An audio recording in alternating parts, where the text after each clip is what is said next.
तो मैं बात कर रहा था कि ये एक सिंबल होता है, मतलब जो हज़ार चीज़ों को एक्सप्लेन कर रहा है, एक मेटा डेटा होता है। अब आपकी सर्वलेट कैसे चलेगी? इसी तरह से चलेगी। यहाँ पे आप @वेब सर्वलेट लिख के और यहीं पे डायरेक्टली यूआरएल पैटर्न दे दीजिए, आपका काम हो जाएगा। तो अब आपका क्वेश्चन है कि सर जब हमारी सर्वलेट ऐसे चलेगी तो इसमें यूआरएल, जैसे हम सर्वलेट के अंदर इनिट परम, कंटेक्स्ट परम ये सब देते थे, वो कहाँ देंगे? जो हम वेलकम फाइल लिस्ट वगैरह होती है वो कहाँ देंगे? तो आपको सब यहीं देना है। इसी सर्वलेट के साथ आपको ऑप्शन यूज करना है, इसी के साथ ही यहीं पे सब कुछ लिखना है। और बहुत सारे ऑप्शंस हैं, जैसे वेब सर्वलेट होता है, ऐसे ही और भी एनोटेशंस दिए गए हैं। करके जब लगाओगे, करके लिखोगे तो पूरा खानदान आएगा इसका, बताएगा कि ये और क्या क्या यूज हो सकता है और उनके साथ क्या क्या ऑप्शन यूज हो सकते हैं। समझ में आ रहा है? जैसे वेब सर्वलेट हो गया, वेब सर्वलेट के अंदर भी फर्दर ऑप्शंस, यहाँ पे बहुत सारे ऑप्शंस हैं जो फर्दर लगाए जा सकते हैं, ठीक है, इस एनोटेशन के साथ। तो वो सब मैं एक एक करके आपको बता दूंगा अभी, बट अभी एनोटेशन समझने की कोशिश करो कि एनोटेशन क्या होता है। अगर आपसे कोई एनोटेशन पूछता है तो एनोटेशन आप बता लो, है ना?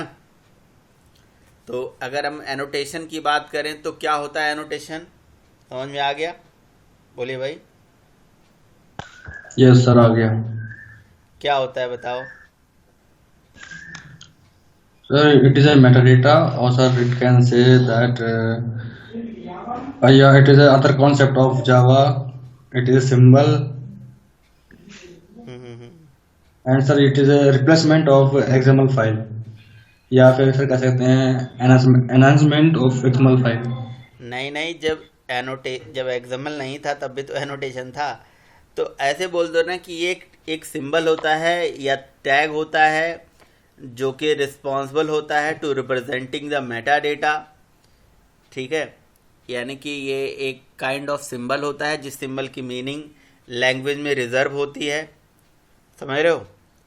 ये एक ऐसा सिंबल होता है जिसकी मीनिंग किसी भी हमारे जावा लैंग्वेज के अंदर रिजर्व होता है, और जिस पर्टिकुलर सिंबल को रिप्रेजेंट कराने के लिए कोई क्लास या कोई इंटरफेस रिस्पॉन्सिबल होता है।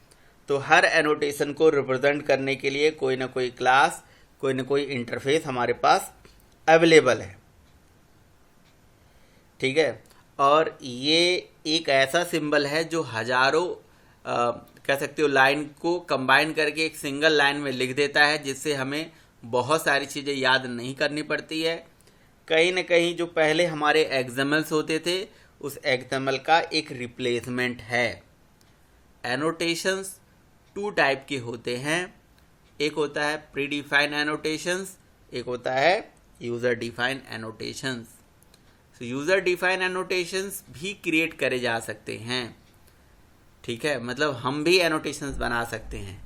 तो फिर उसके लिए हमें क्लास या इंटरफेस बनाना पड़ेगा, मेथड बनाना पड़ेगा, उसमें लॉजिक लिखना पड़ेगा और उस पर्टिकुलर चीज़ के लिए अपना एक सिंबल एक्सप्लेन करना पड़ेगा, फिर हम उसे यूज कर सकते हैं। ये जो वेब सर्वलेट है, ये सर्वलेट स्पेसिफिक एनोटेशन है, सर्वलेट वालों ने एनोटेशन बनाया। आगे चल के मैं आपको कोई फ्रेमवर्क बताऊंगा तो उसमें भी एनोटेशंस है, वो फ्रेमवर्क जो क्रिएटर है उन्होंने बना रखा है एनोटेशंस। एनोटेशन कोई भी बना सकता है, मैं भी बना सकता हूँ, आप भी बना सकते हो, लैंग्वेज ने भी बनाया है। जावा में कोर जावा के अंदर भी एनोटेशंस होता है।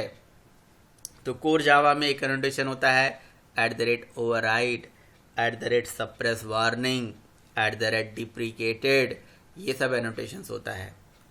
करके लिखोगे तो पूरा खानदान आएगा, है ना।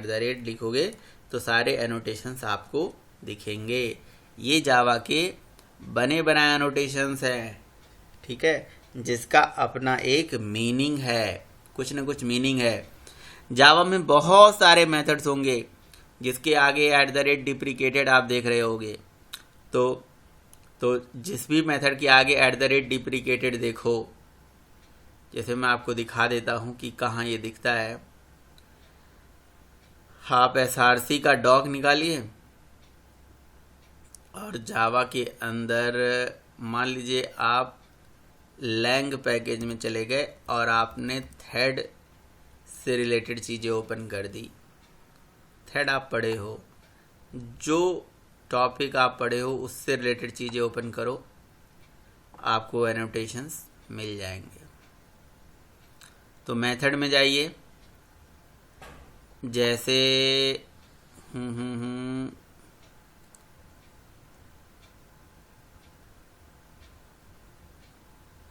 देखिए स्टॉप मेथड है और स्टॉप मेथड के ऊपर @डिप्रिकेटेड लिखा हुआ है। अब ये @डिप्रिकेटेड एक एनोटेशन है, एक सिंबल है। जिस सिंबल को रिप्रेजेंट करने वाली कोई क्लास, कोई इंटरफेस, कोई मेथड तो पढ़ा होगा। इसकी डेफिनेशन वहाँ पे लिखा गया होगा कि इसकी क्या मीनिंग देनी है। ये मीनिंग क्या एक्सप्लेन करता है? ये एक्सप्लेन करता है कि ये जो एनोटेशंस है, मतलब सॉरी ये जो मेथड है, ये आने वाले टाइम पे हटा दिया जाएगा, डिप्रिकेट कर दिया जाएगा। समझ रहे हो? आने वाले टाइम पे ख़त्म कर दिया जाएगा। ये @डिप्रिकेटेड एनोटेशन हमें ये कहता है। उसी तरह से @ओवरराइड एनोटेशन कहता है कि ये मेथड कहीं से ओवरराइड होके आई है। अब जब ओवरराइड होके आई है तो इसका मतलब पैरामीटर सेम होना चाहिए, सब कुछ सेम होना चाहिए। और पैरामीटर थोड़ा सा या नाम वाम थोड़ा सा भी अगर मैं कुछ अलग कर देता हूँ और आपने @ओवरराइड भी लिख रखा है तो दोनों में मिसमैचिंग हो गई, इसलिए यहाँ एरर आने लगा। समझ रहे हो? तो मतलब कह सकते हो कि ये कोड को रीडेबल भी बनाता है। इसको यूज करने से कोड रीडेबल हो जाता है। कोई एंड यूज़र देखेगा @ओवरराइड अगर आपके कोड में, तो दूर से देख के समझ जाएगा अच्छा ये मेथड तो कहीं से ओवरराइड होके आ रही है। ठीक है, ये कोड की रीडेबिलिटी को भी बढ़ा रहा है। ठीक है, ये तो @ओवरराइड की कहानी हो गई। ऐसे ही सपोज करो कि आपको और मैं आपको दिखा देता हूँ। ओवरराइड वाला तो आई थिंक समझ में आ गया। ऐसे ही @सप्रेस वार्निंग करके होता है। जैसे मान लो कि मैं एरे लिस्ट बना रहा हूँ, जो कि मैं कलेक्शन में आपको पढ़ाऊँगा। यहाँ पे मैंने लिखा एरे, पढ़ाऊँगा क्या, मैं पढ़ा चुका हूँ। एरे लिस्ट, जिसको नहीं पढ़ाया उसको पढ़ा दूँगा। ठीक है ना? तो array list AL = new array list. अब एरे लिस्ट में क्या होता है कि मान लीजिए आपने एक एरे लिस्ट बना दिया ऐसे। ठीक है, तो एरे लिस्ट बनाने के बाद आपने इसके अंदर कुछ आइटम्स ऐड कर दिए, AL.add, और ऐड में आपने यहाँ पे डाल दिया कोई इंटीजर वैल्यू, फिर कोई स्ट्रिंग वैल्यू। ऐसे मतलब ऐड कर सकते हो, कोई दिक्कत वाली बात नहीं है। ठीक है, और system.out.println में एरे लिस्ट का डेटा प्रिंट कर लीजिए। That's it. तो अगर मैं इसको यहाँ से रन कर देता हूँ तो यहाँ पे ऐसे दिख जाता है। अच्छा, अब एक काम करते हैं, ये जो टेस्ट था हेलो के अंदर था ना, यहाँ पे इसको यहाँ से कॉपी कर लेते हैं और मान लीजिए कि मैं इसे अपने डेस्कटॉप पे लेके जा रहा हूँ। यहाँ पे पेस्ट कर रहा हूँ। इसको मैं CMD से चलाऊँगा, आपको वो वार्निंग दिखाऊँगा जो यहाँ पे आता है। CMD, कई ऐसे केसेस हैं जहाँ पे ऐसे वार्निंग आते हैं। यहाँ से मैंने जावा C लिख दिया और test.java से कंपाइल कर दिया। ठीक है, अब जैसे मैंने कंपाइल करा, ये देखिए आ रहा है वार्निंग कि टेस्ट द यूजर्स अनचेक्ड और अनसेफ ऑपरेशन। यानी कि इस क्लास में आप अनसेफ ऑपरेशन कुछ करने जा रहे हो। अनसेफ ऑपरेशन का क्या मतलब है कि आपकी जो एरे लिस्ट है ये सेफ नहीं है, टाइप सेफ नहीं बनाया आपने इसे। टाइप सेफ कैसे हो जाता है? अगर आपको याद हो तो मैंने बताया टाइप सेफ कैसे होता है, कोई बताएगा? सर वो ब्रैकेट में लिखते हैं ना। हाँ, जेनरिक बना के, हाँ बिल्कुल, ब्रैकेट में लिखते हैं, जेनरिक बना देते हैं, दैट इज जेनरिक। तो जेनरिक बना देते हैं तो ये हट जाता है। है ना। जैसे मैंने ऐसे एंगुलर ब्रैकेट लगाया और इसको टाइप सेव कर दिया, लिख दिया स्ट्रिंग, तो now this array list specially for the string. अब ये स्ट्रिंग वैल्यू होल्ड करके रखेगी, इंटीजर दोगे एरर भी आ जाएगा। अब ये टाइप सेव हो गया, अब कोई एरर नहीं है, सॉरी कोई वार्निंग नहीं है, मतलब समझ रहे हो। सर एक क्वेश्चन है, ये टाइप सेव के लिए एरर भी देता है क्या? टाइप सेव कोई एरर नहीं है, टाइप सेव एक वार्निंग है। हाँ मतलब वार्निंग देता है क्या? हाँ बिल्कुल वार्निंग देता है, ठीक है।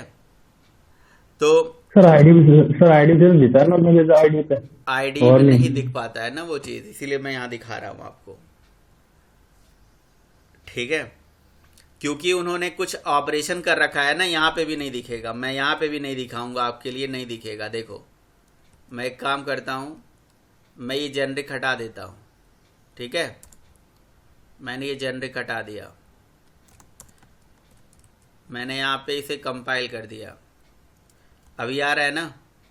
मैं इसको हटाना चाहता हूँ तो मैं यहाँ पे एक एनोटेशन लगाऊंगा, @ ठीक है, सप्रेस वार्निंग, SUPPRESSWARRINGS होता है ना, सर नहीं। ठीक है। मैंने @ सप्रेस वार्निंग एनोटेशन लगा दिया और इसके ब्रैकेट में यहाँ पे दे दिया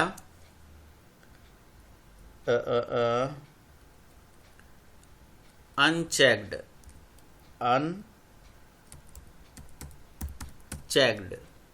और इसको कर दिया कंपाइल, ठीक है ना। देखिए आया क्या वार्निंग, कोई आया वार्निंग? नहीं आया। तो यानी कि ये जो काम मैं कर रहा हूँ ये आईडी में उन्होंने कर रखा है, और बाय डिफ़ॉल्ट इसकी वैल्यू क्या हो जाती है? चेक्ड। यहाँ चेक्ड लिख दो, ठीक है, CHECKED, और कोड को कंपाइल कर दो। आ रहा है? तो ये @ सप्रेस वार्निंग एक एनोटेशन है, ये जहाँ पे लग जाएगा इसका मतलब ये हो जाएगा @ सप्रेस वार्निंग एनोटेशन। ये कह रहा है कि ये देखो, ये एनोटेशंस एक सिंबल होते हैं जिसको रिप्रेजेंट करने के लिए कोई क्लास इंटरफेस बना होता है, और इस सिंबल की मीनिंग वहाँ पे रिजर्व होता है। तो हमारे कंपाइलर ने जब इस सिंबल को देखा और समझ गया चेक्ड लिखा है, तो इसका मतलब हम ये चेक करेंगे और यूज़र को इंडिकेशन देंगे कि यार ये यहाँ पे एक प्रॉब्लम है, एक वार्निंग उसको दे देंगे कि भैया ये सेफ ऑपरेशन नहीं है, ठीक है। जिस भी टाइप की वार्निंग हम देना चाहते हैं तो लगा सकते हैं, समझ रहे हो। तो सप्रेस वार्निंग नाम ही है, सप्रेस वार्निंग, ये नोटेशन है। तो @ ओवरराइड, @ डिप्रिकेटेड, @ सप्रेस वार्निंग, है ना, ये एक एनोटेशंस है। आप भी अपने किसी मेथड के आगे @ डिप्रिकेटेड लगा सकते हो।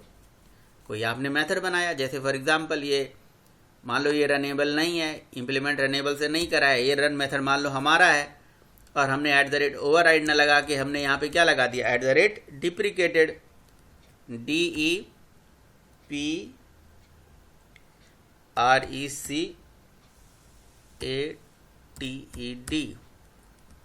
डिप्रिकेटेड, सही है ना स्पेलिंग, ठीक है। कोड को कंपाइल करा, और जैसे हमने कंपाइल करा, अब मैं वार्निंग वाले को हटा देता हूँ ना, मुझे ज़रूरत नहीं है इसकी। तो जब मैं इसे यूज करूँगा तो हमारे पास आएगा नोटेशन, लेकिन जब यूज करोगे तब, अब इस मेथड को कॉल करोगे ना तब। चलो मैं इसको कॉल भी कर लेता हूँ ना, वार्निंग वाला हटा देता हूँ, दो एनोटेशन अनचेक्ड कर देता हूँ ना, इसको अनचेक्ड, और यहाँ पे हमने टेस्ट क्लास का ऑब्जेक्ट बना लिया, st = न्यू टेस्ट, t.run को कॉल कर दिया, ठीक है। बोलो भाई, यहाँ कहीं अनसेफ अनचेक्ड ऑपरेशन हो रहा है? कंपाइल नहीं किया क्या? ये वाला डिप्रिकेटेड के साथ ही आ रहा है, हटा देता हूँ। ये प्रोग्राम सेव नहीं हो रहा है क्या?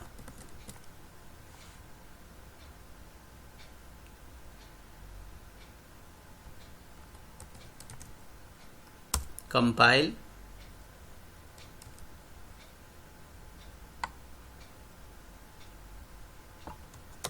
इसको हटा ही दे रहे हैं पूरा। ठीक है, सब कंपाइल कर दिया। कोई वो नहीं है, वार्निंग नहीं है ना, कोई वार्निंग नहीं है। अब इसको क्या करते हैं, डिप्रिकेटेड लगा देते हैं यहाँ पे,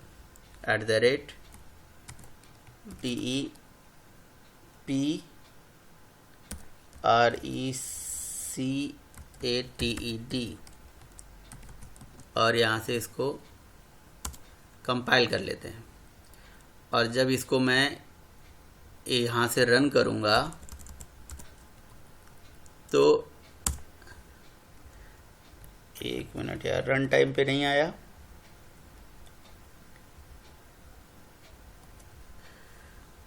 आना तो चाहिए था। स्पेलिंग कुछ मिसमैच हो रही हो। DEPRE, एक काम कर लेते हैं ना, कहीं से डिप्रिकेटेड यही होता है।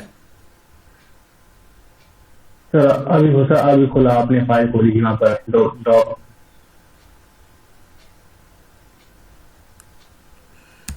वहाँ पर देख लो।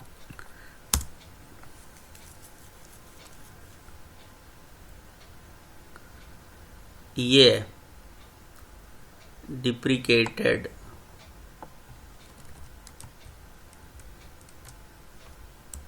यही तो स्पेलिंग थी, सॉरी। कंट्रोल Z, देखते हैं यही है कि कुछ और है। कॉपी नहीं हुआ, copy paste, DEPREC,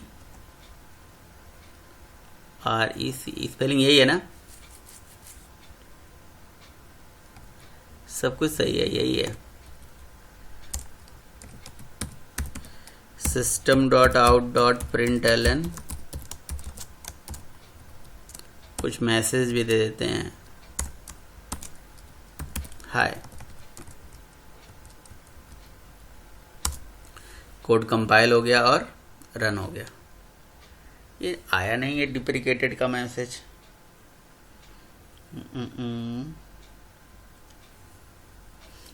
may be ये हम सेम क्लास में यूज कर रहे हैं तो इस वजह से ये नहीं दिख रहा हो। एक काम और कर सकते हैं, इसको इसको टेस्ट ही रहने देते हैं, नहीं ए नाम से बना देते हैं, और इसको क्लास टेस्ट बना लेते हैं। ठीक है, क्योंकि जहाँ पे हम यूज करेंगे वहीं पे तो वार्निंग नहीं आएगा ना, मे भी, लेकिन आना तो उसको उसमें भी चाहिए।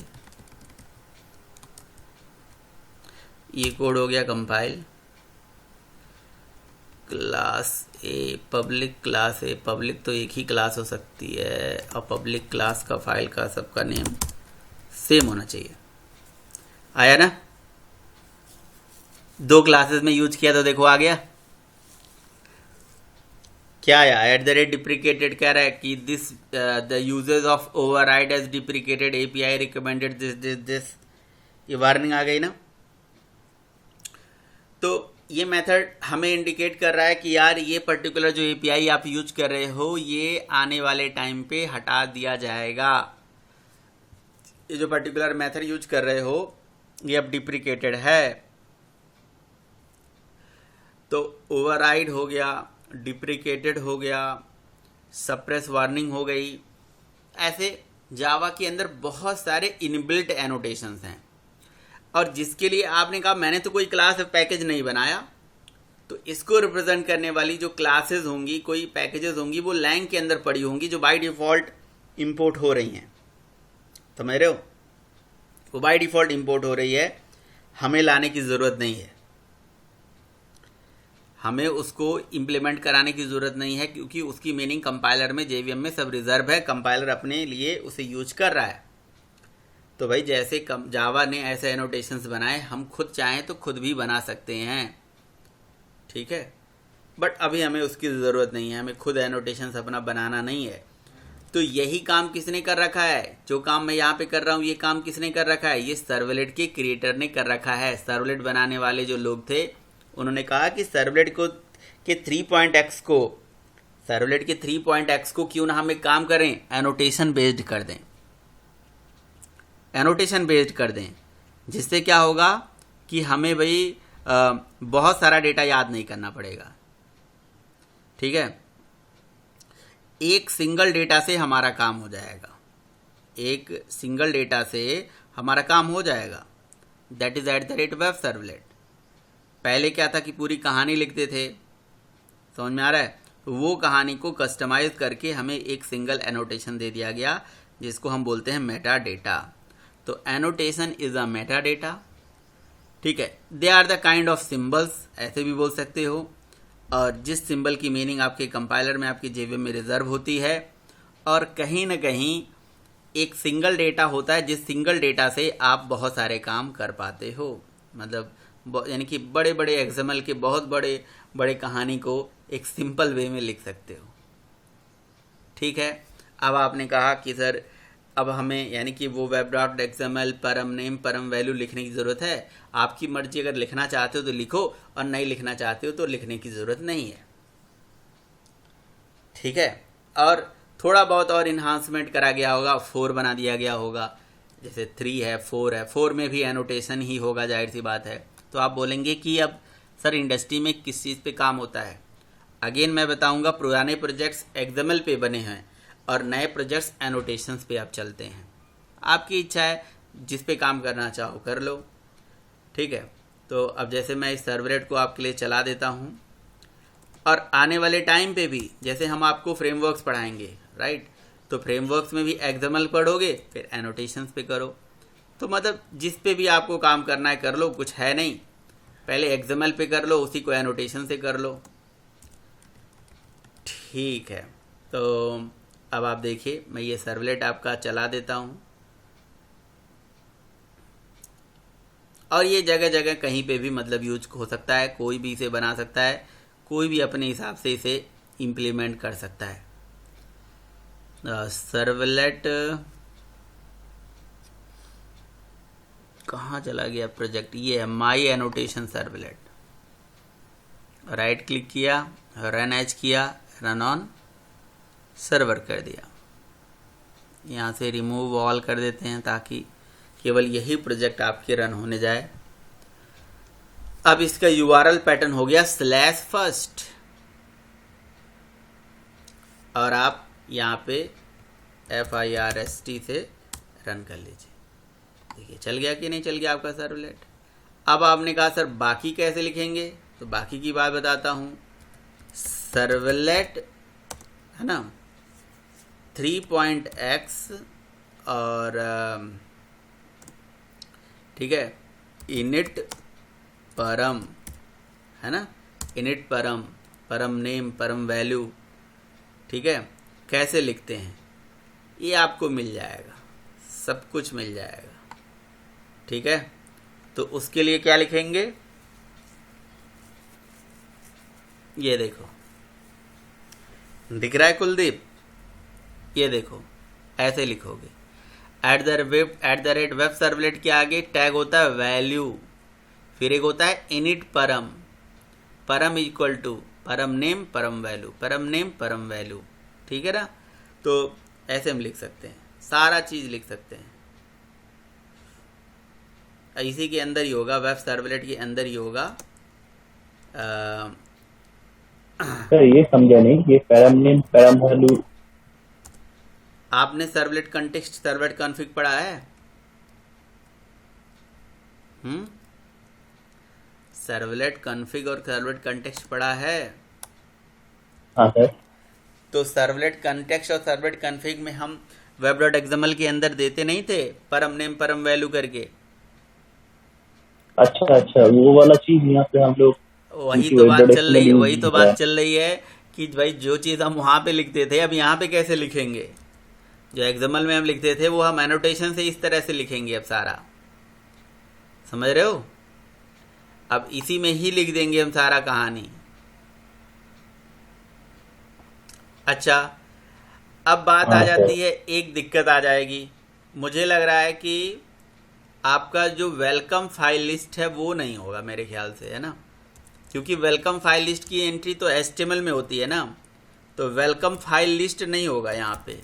तो पता है क्या कर लोगे कुलदीप, तो वेलकम फाइल लिस्ट web.xml नहीं, वेलकम फाइल लिस्ट जो है ये वेलकम फाइल लिस्ट जो वेलकम पेज हमारा बनाता था, तो इन केस ऑफ सर्वलेट क्या करेंगे, तो ये कह रहे हैं कि इन 3.0 you need a web.xml of many cases, however sometime it is required to just useful। मतलब ये कह रहे हैं कि भैया देखो आप सर्वलेट 3.x यूज कर रहे हो, नो डाउट कोई दिक्कत नहीं है, करो, लेकिन आप क्या, अच्छा एक चीज़ और मैं आपको बता दूं, सर्वलेट 2 और सर्वलेट 3 में केवल यही एक डिफरेंस नहीं है, ये तो मेजर डिफरेंस है एनोटेशन वाला, और भी डिफरेंसेस हैं, जैसे नई नई APIs बन गई हैं, नई नई क्लासेस बन गए हैं। जैसे देखो एक एग्जांपल बताता हूँ मैं आपको और समझ में आएगा। जैसे हम अपलोडिंग और डाउनलोडिंग करते थे सर्वलेट में, अपलोडिंग के लिए सर्वलेट के 2.x तक सर्वलेट की API के साथ, सर्वलेट की स्पेसिफिकेशन के साथ कोई क्लास इंटरफेस नहीं था जिससे हम अपलोडिंग कर सकें। मतलब सर्वलेट के 2.x तक अगर हम अपलोडिंग करना चाहते थे मान लो सर्वलेट के थ्रू किसी प्रोजेक्ट में, तो सर्वलेट वालों ने नहीं बनाया था कोई मैकेनिज्म, तो फिर आपने कहा फिर कैसे होता था, इसके लिए हमें third party jar file use करनी पड़ती थी, किसी तीसरे आदमी के पास जाना पड़ता था, उससे हाथ पैर जोड़ना पड़ता था, भैया हमें कोई नई चीज़ दे दो, हमें ये काम करना है, तो कोई तीसरा बंदा जो है नई चीज़ बना के वो रखा रहता था, फिर उसकी जार फाइल को अपने प्रोजेक्ट में इंटीग्रेट कर लेते थे हम। तो सर्वलेट 2.x में हमें अपलोडिंग के लिए अपाचे का एक जार फाइल होता था जिसको हम बोलते थे cos.jar, वो हम यूज करते थे।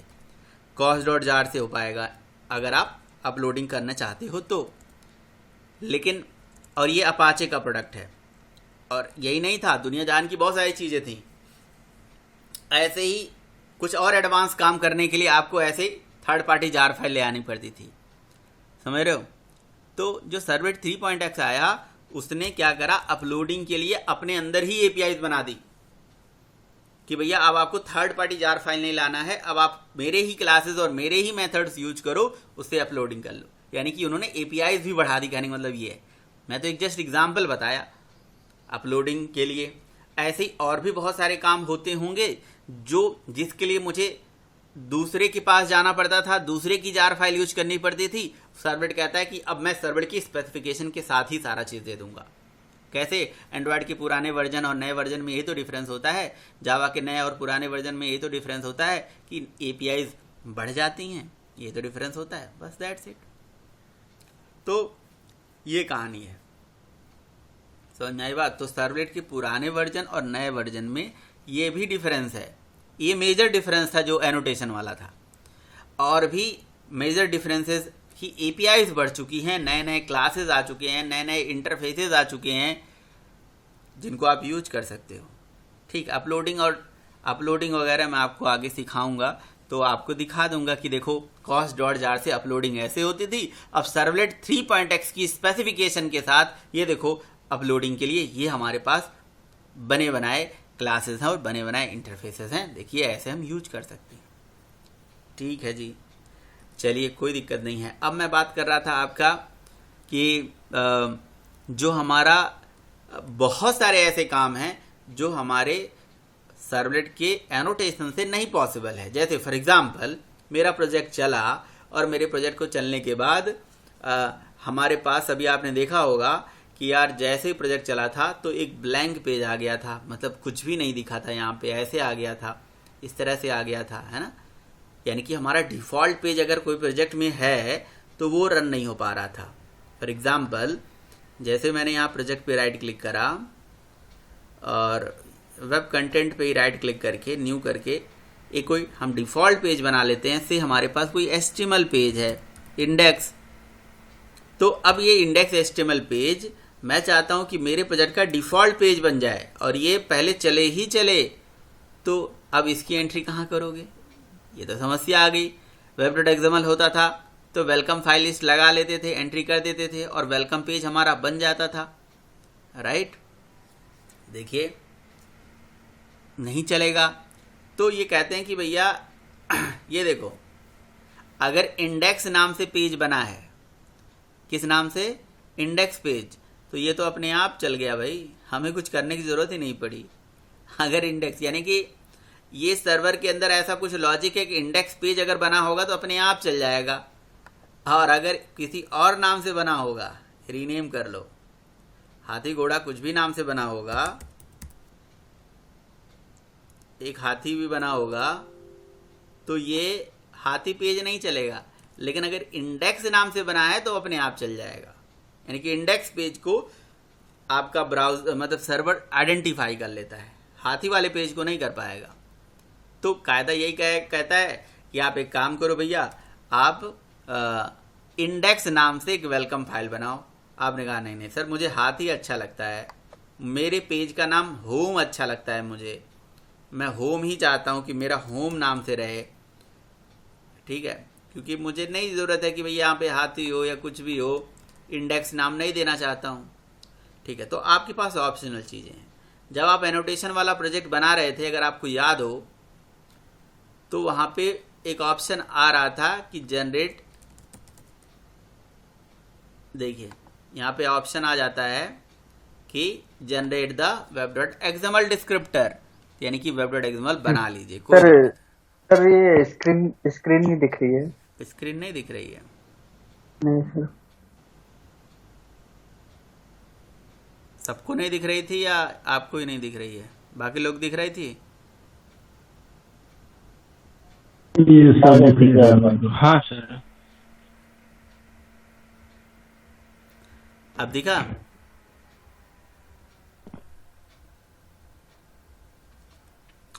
बोलो भाई। अभी नहीं सर, अभी नहीं दिखा है। बाकी लोगों को सब दिख रहा है हमारे सर, सब दिख रहा है।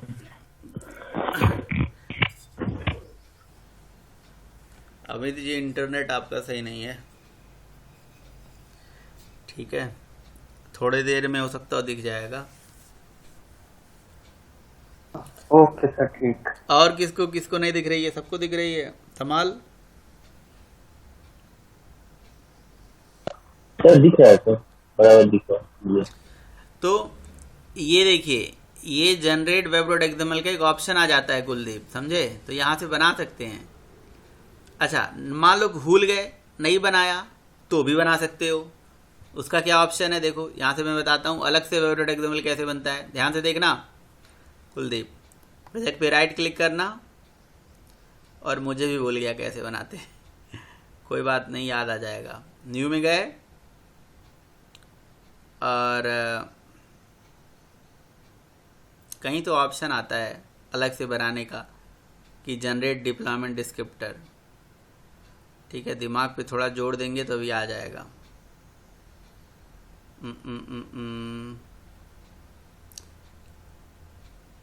Configuration, convert Maven project, plugin, source, validation,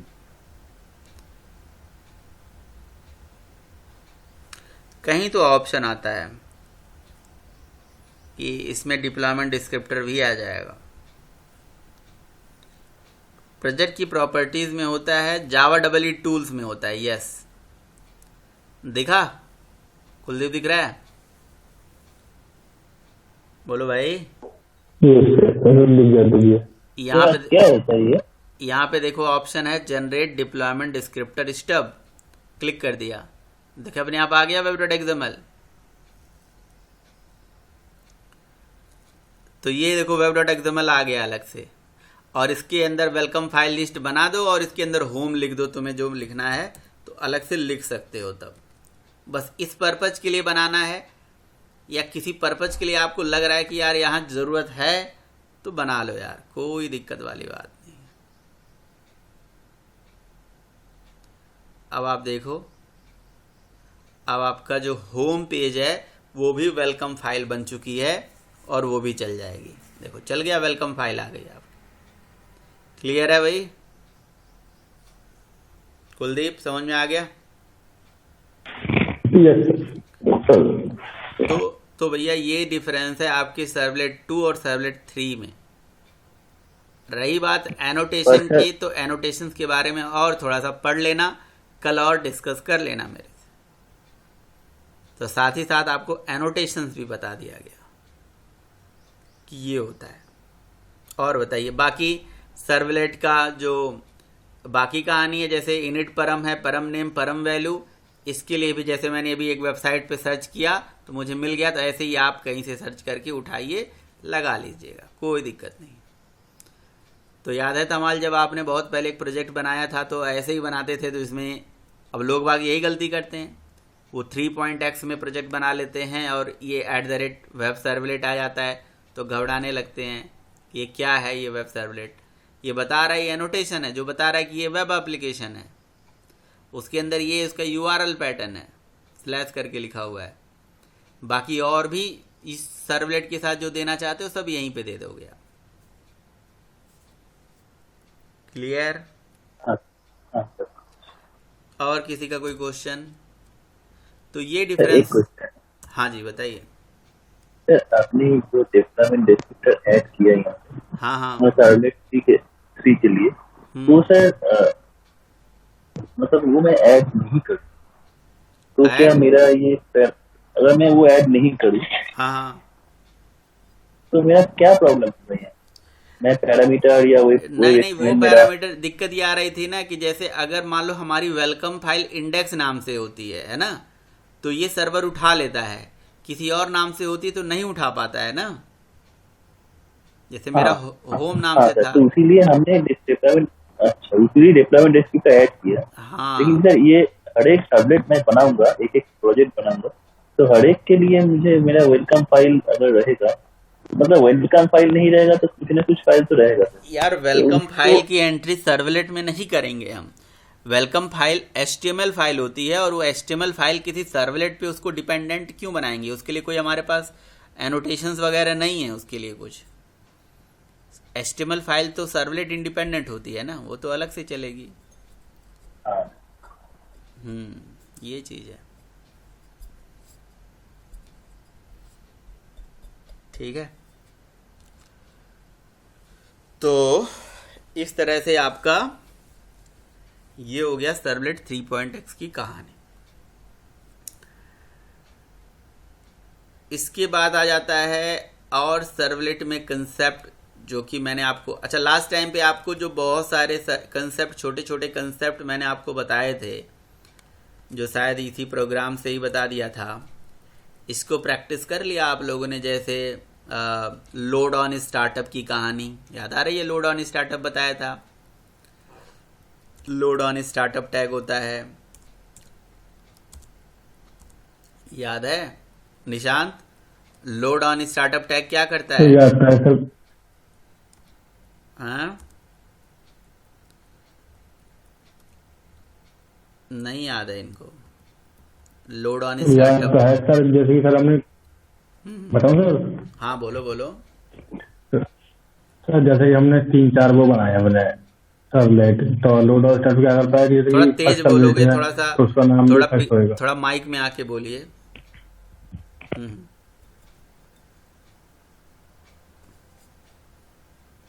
3-4 servlet बना दिया, ठीक है।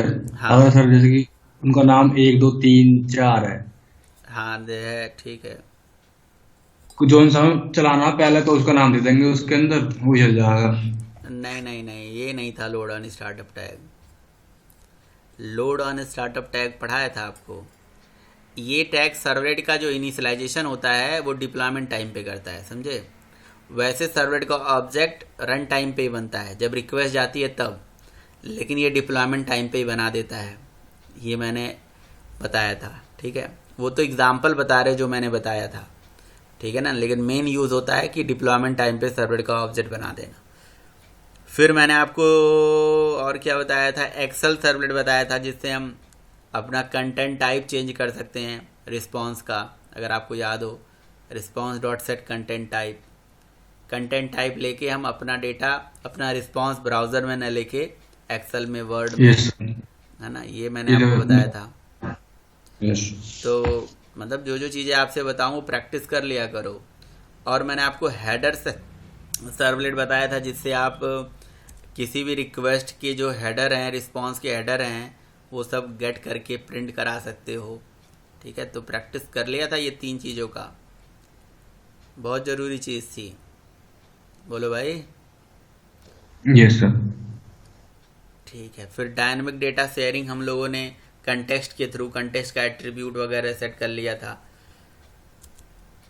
ठीक है। चलो अच्छा कर लिया तो ठीक है, नहीं करा तो फिर कर लीजिए यार। सर हाँ सर जो हेडर होता है, जो ब्राउजर में दिखता है, वो सारे हेडर्स हमें जो दिखता है, कोई भी वेबसाइट आप ओपन करोगे, उसका जितने भी हेडर सेक्शन है, तो वो हेडर कहाँ से डिफाइन होता है? सर्वलेट से होता है। सर्वलेट हेडर का मतलब आप क्या समझ रहे हो, पहले ये मुझे बताओ। हेडर सर किस आप चीज, कोई भी वेबसाइट खोलिए, मतलब ब्राउजर में, ब्राउजर उसमें में कोई वेबसाइट मैं ओपन करता हूँ, उसके हेडर सेक्शन की हाँ बात कर रहे हो क्या? हेडर सेक्शन, हाँ फुटर सेक्शन। हाँ सर। आप वो गलत डायरेक्शन में जा रहे हो, वो हेडर की बात नहीं थी यहाँ पे। सर बात हेडर में थी सर यहाँ। अपना निकालता है वो। हाँ जी।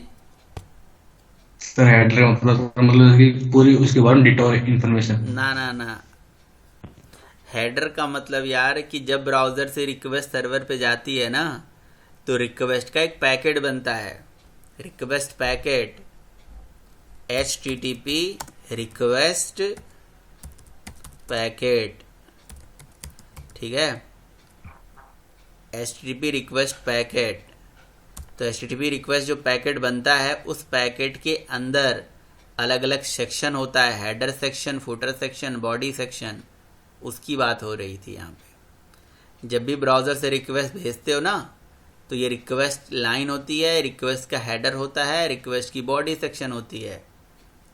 ये रिक्वेस्ट का हेडर है, जिसमें आपका ब्राउज़र की डिटेल, IP एड्रेस, किस ब्राउज़र से रिक्वेस्ट आई थी, ये सारा चीज़, होस्ट का नाम, ये सारा कुछ जाता है। उस रिक्वेस्ट की पैकेट की बात हो रही थी, HTTP रिक्वेस्ट, नॉट ब्राउज़र का हेडर, फुटर, बॉडी, वो नहीं, ब्राउज़र की बात ही नहीं हो रही है। नहीं सर, मैं भी यही बोल रहा था, HTTP रिक्वेस्ट के बारे में ही बोल रहा था। तो हाँ आप ये कोई भी वेबसाइट में HTTP रिक्वेस्ट जो है आता है, जो हाँ हेडर सेक्शन में और भी चीज दिखता है। सर आप कोई भी वेबसाइट ओपन करो, सर वो चीज सर कहाँ से होता है? तो वो क्या था, जैसे कि मेरा आपका कंटेनर आवाज़ एकदम Apache। क्लियर नहीं आ रहा है, मैं समझ नहीं पा रहा हूँ। थोड़ा बहुत तो समझ के जवाब दे देता हूँ। हाँ सर, अभी ठीक है सर। हाँ हाँ सर, मैं बोल रहा हूँ कि ये जो हेडर सेक्शन है, सर एक कोई भी वेब पेज ओपन कीजिए, जैसे कि कोई भी, वहाँ पे मैं दिखा सकता हूँ सर। सर, कोई भी कोई वेब पेज ओपन करूँ, क्या वेब पेज ओपन करूँ? जीमेल ओपन कर लूँ, फेसबुक ओपन कर लूँ?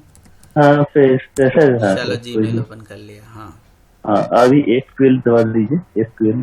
हाँ, अच्छा वो डेवलपर टूल्स। F12 हाँ, इंस्पेक्ट एलिमेंट कर लीजिए। अब तो बताओ। यहाँ पे सर आपका जो अच्छा ये हेड सेक्शन हेडर होता है, सेक्शन इसकी बात तो नहीं दिखता कर है। रहे हो? हाँ हाँ सर, बोलो। अभी सर आप नेटवर्क में जाइए। नेटवर्क पे आ गया मैं, ये लीजिए।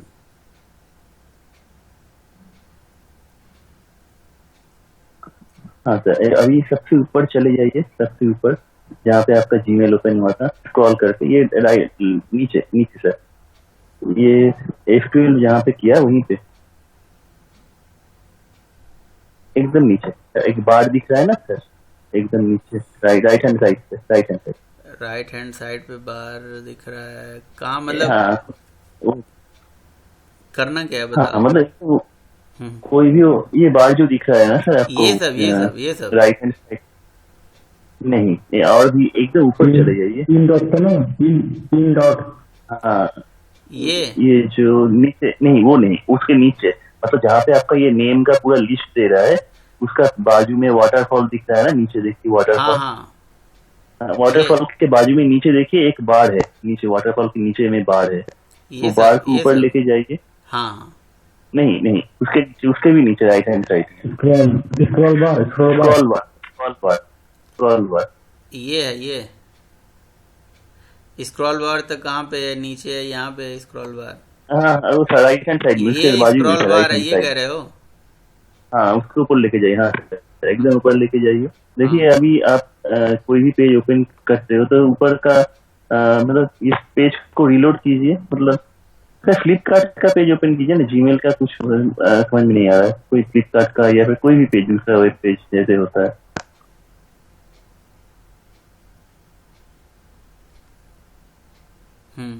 हाँ सर, अभी उस स्क्रॉल बार से एकदम ऊपर जाइए जहाँ पे flipkart.in वो वाला दिख जाएगा आपको, एकदम स्क्रॉल बार से ऊपर जाइए। हाँ तो ये कोई भी सेक्शन सिलेक्ट कीजिए, कोई भी सेक्शन ऊपर का, टेलीविजन या फिर ऊपर नेम पे नहीं, यहाँ पे यहाँ से ना? ये यहाँ पे, अच्छा, नहीं वहाँ पे नहीं इस पे यहाँ पे। हाँ हाँ हाँ हाँ, ठीक है, सेलेक्ट यहाँ पे सिलेक्ट कीजिए। हाँ यहाँ पे हेड देखिए, हेडर सेक्शन, हेडर, एक हेडर बोल के आ रहा है ना हाँ, बाजू ये में, हेडर है, ये हेडर है। हाँ, यही है, सही कह रहे हो आप, वो ये हाँ। तो वही ये है। हेडर में जो भी इंफॉर्मेशन आ रहा है, मेरा रिक्वेस्ट हेडर, रिस्पॉन्स, ये हाँ। सब सर्वर से आ रहा है ना, मतलब मेरा एपाचे सर्व कर रहा है ना, अगर मेरा ये साइड एपाचे में होस्ट है। तो यही से मैं कुछ भी हेडर, मतलब यहाँ पे ऐड डिलीट ये भी कर सकता हूँ ना, मतलब मुझे लगेगा कि मुझे हेडर में कुछ और इन्फॉर्मेशन चाहिए, या फिर ये हेडर में कुछ और इन्फॉर्मेशन आ रहा है, इसको मैं रिस्पॉन्स हेडर में जैसे आ रहा है, ये सब यहाँ से उठा सकता हूँ, राइट? ये आप बोल रहे हो, राइट? देखो, एक होता है आपका ये जो हेडर है, ये मैं बताऊं ये क्या है, ये जो आप बोल रहे हो ना, ये थोड़ा सा मतलब कंटेक्स्ट दूसरा हो गया। अगर आपको याद हो तो हम लोगों ने रिक्वेस्ट डॉट गेट हेडर किया था, तो जो रिक्वेस्ट आई थी उस पर्टिकुलर मतलब एप्लीकेशन के लिए सर्वर पे, उस रिक्वेस्ट के हेडर की इंफॉर्मेशन थी। ये जो जैसे कोई प्रोडक्ट हमने, जैसे मान लो कि इस प्रोडक्ट पे हम गए हैं ना, तो ये प्रोडक्ट जो आपको दिख रही है, इस प्रोडक्ट को फेच कराने के लिए कोई एपीआईज बनाई गई है, समझ रहे हो? और वो एपीआई जब चली है सर्वर पे, तो ये उसके header, footer, body, response code, वो सारा चीज़ है। तो ये उस एपीआई से रिलेटेड इंफॉर्मेशन है, समझ रहे हो? जैसे एपीआई जब बनती है ना, तो एपीआई हिट होती हैं। अब जैसे मान लो कोई प्रोडक्ट हमारा नहीं दिख रहा है, हाँ तो सर, हमें कैसे पता चलेगा यार प्रोडक्ट नहीं दिख रहा है, तो इसके पर अंदर क्या हम प्रॉब्लम लोगों के लिए जो हम लोग बनाएंगे वो वाला दिखाएगा ना, हम लोग तो बाहर है? का API नहीं यूज करेंगे, सही बात है, तो सही बात वही वहाँ पे जो दिखाएगा उससे हम जो भी चीजें हेडर में आएगा, आप बोल रहे हो, उसको हम लोग दिखा सकते हैं, मतलब पेज में पिन करा के। है। हाँ हाँ हाँ, और ये एपीआई से आएगा। अब जब आप सर्विस बनाओगे ना, तो वहाँ पे भी ऑप्शन होता है कि भाई ये रिस्पांस कोड इतना है, तो जैसे ये 200 आ रहा है, जिसका मतलब ये ओके है, यानी कि एपीआई सही चल रही है। ये रिस्पांस कोड इसे बोलते हैं, सही है। अच्छा सर, तो ओके। हाँ, अभी क्या है कि ये सारा चीज़ जब हो गया, तो अब हम ज़रा आपको अपलोडिंग के बारे में बता देते हैं कि सर्वर में अपलोडिंग कैसे करते हैं, राइट? तो डाउनलोडिंग तो आसान है, डाउनलोडिंग हो ही जाएगा।